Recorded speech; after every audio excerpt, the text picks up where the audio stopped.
इस नए विश्लेषण में बहुत बहुत स्वागत है। आज हम एक ऐसे विषय पर बात करने जा रहे हैं जो सीधे तौर पर जिंदगी और मौत के बीच का फासला तय करता है।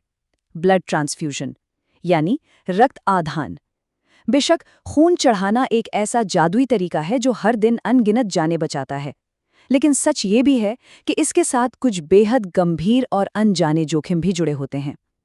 आज हम डॉक्टर किरण अग्रवाल द्वारा तैयार किए गए क्लिनिकल गाइडलाइंस का गहराई से विश्लेषण करेंगे, जो आरोग्य निकेतन हॉस्पिटल से आते हैं।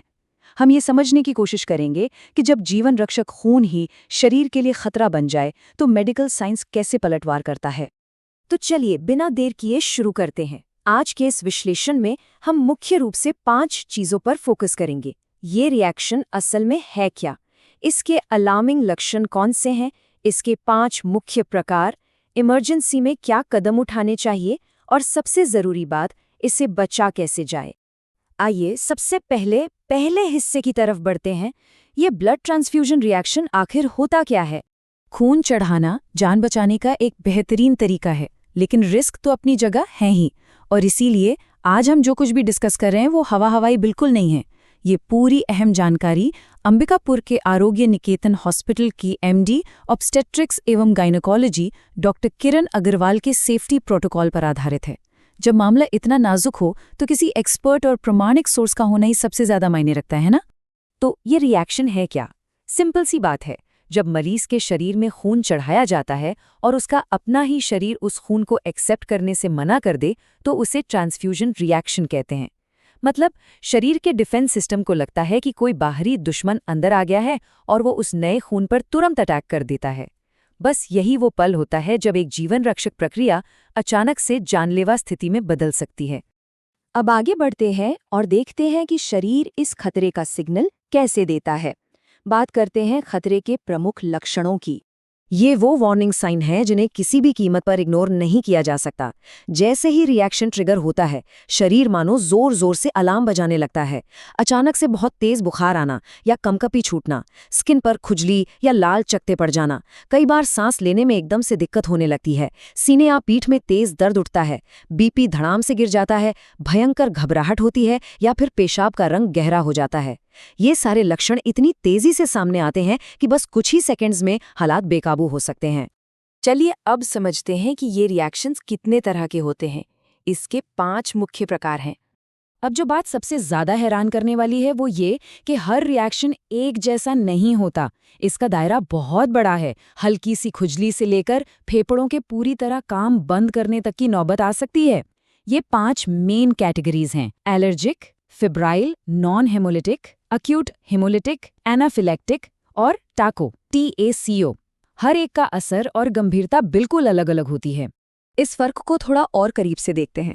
एक तरफ है एलर्जिक रिएक्शन, जो आमतौर पर काफी माइल्ड होता है, बस थोड़ी खुजली या चकत्ते आ गए। लेकिन दूसरी तरफ एक्यूट हीमोलिटिक रिएक्शन, ये तब होता है जब गलती से गलत ब्लड ग्रुप चढ़ा दिया जाए। और सच मानिए, ये सिचुएशन हद से ज्यादा खतरनाक और जानलेवा है। एक छोटी सी मानवीय चूक और नतीजा इतना घातक। ब्लड ग्रुप की एकदम सटीक मैचिंग कितनी ज्यादा जरूरी है, ये बात यहाँ बिल्कुल शीशे की तरह साफ हो जाती है। 2 और बेहद क्रिटिकल कंडीशंस हैं जिन्हें समझना बहुत जरूरी है।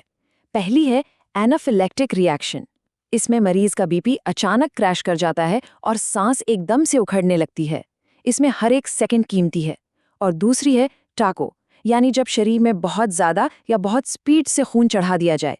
इससे होता यह है कि ओवरलोड की वजह से फेफड़ों में पानी भरने लगता है। इन दोनों ही मामलों में मेडिकल स्टाफ को बिजली की तेजी से तुरंत एक्शन लेना पड़ता है। तो ऐसे में अगर ये इमरजेंसी आ ही जाए तो क्या किया जाए? अब बात करते हैं आपातकालीन प्रबंधन के कदमों की। इस सिचुएशन में टाइम ही सब कुछ है। मेडिकल टीम को बिल्कुल एक तय प्रोटोकॉल फॉलो करना होता है। सबसे पहला और सबसे जरूरी काम, खून चढ़ाना फौरन रोक दें, एकदम उसी सेकंड। दूसरा, आईबी लाइन में नॉर्मल सलाइन चालू कर दें ताकि नसें खुली रहें। तीसरा कदम है बीपी, पल्स, ऑक्सीजन और तापमान की लगातार मॉनिटरिंग। इसके साथ ही तुरंत डॉक्टर को इन्फॉर्म करें। और आखिर में जो ब्लड बैग चढ़ाया जा रहा था उसे और मरीज के नए सैंपल को लैब में रीटेस्टिंग के लिए भेज दें। ये स्टेप्स वाकई किसी की जान बचा सकते हैं। जैसे ही डॉक्टर को सिचुएशन का पता चलता है, कुछ जरूरी इमरजेंसी ट्रीटमेंट तुरंत शुरू किए जाते हैं। रिएक्शन को दबाने के लिए एंटीहिस्टामिन और स्टेरॉइड्स दिए जाते हैं और अगर मरीज को सांस लेने में तकलीफ हो रही है तो तुरंत ऑक्सीजन सपोर्ट लगाया जाता है। मकसद सिर्फ एक होता है, किसी भी तरह मरीज की हालत को जल्द से जल्द स्टेबल करना। अब आते हैं आखिरी और सबसे अहम हिस्से पर। हम इस नौबत को आने से कैसे रोक सकते हैं? चलिए देखते हैं बचाव और सुरक्षा के उपाय। सच कहें तो कोई भी हॉस्पिटल इस तरह की इमरजेंसी में नहीं फंसना चाहता, इसलिए सारा जोर इस बात पर होना चाहिए कि ये शुरू ही ना हो। इसके रूल्स बहुत बेसिक लेकिन बहुत सख्त हैं। ब्लड ग्रुप और क्रॉस मैचिंग में कोई शॉर्टकट नहीं चलेगा। खून में इन्फेक्शन की डीप स्क्रीनिंग होनी ही चाहिए। पूरी प्रक्रिया सिर्फ और सिर्फ ट्रेन स्टाफ के हाथों हो और सबसे बड़ी बात, जब तक खून चढ़ रहा है मरीज की लगातार मॉनिटरिंग होनी चाहिए। यही सतर्कता असल में वो सेफ्टी नेट है जो मरीज को सुरक्षित रखती है। तो इस पूरे विश्लेषण का सबसे बड़ा टेकअवे क्या है? डॉक्टर अग्रवाल के इस पूरे प्रोटोकॉल का निचोड़ इस एक लाइन में है: समय पर पहचान और तुरंत इलाज मरीज की जान बचा सकता है। ये महज एक मेडिकल प्रोसीजर नहीं है, बल्कि एक ऐसा कमिटमेंट है जहां हर पल आंखें खुली रखनी होती हैं। अलर्टनेस ही बचाव है। इस अहम चर्चा को खत्म करने से पहले एक सोचने वाली बात है। इसमें कोई दो राय नहीं कि ब्लड ट्रांसफ्यूजन हर साल लाखों लोगों को नई जिंदगी देता है, लेकिन क्या हमारे सारे हॉस्पिटल्स और मेडिकल फैसिलिटीज इन जानलेवा रिएक्शंस को रोकने के लिए जिस लेवल की मॉनिटरिंग और सतर्कता चाहिए उसे सच में अपनी सबसे बड़ी प्राथमिकता बना रहे हैं? क्या हर मरीज को वो लगातार निगरानी मिल पा रही है? ये एक ऐसा सवाल है जो हमें हमारे हेल्थ केयर सिस्टम की असल तैयारियों पर सोचने को मजबूर कर देता है। इस विश्लेषण में साथ जुड़ने के लिए बहुत बहुत शुक्रिया।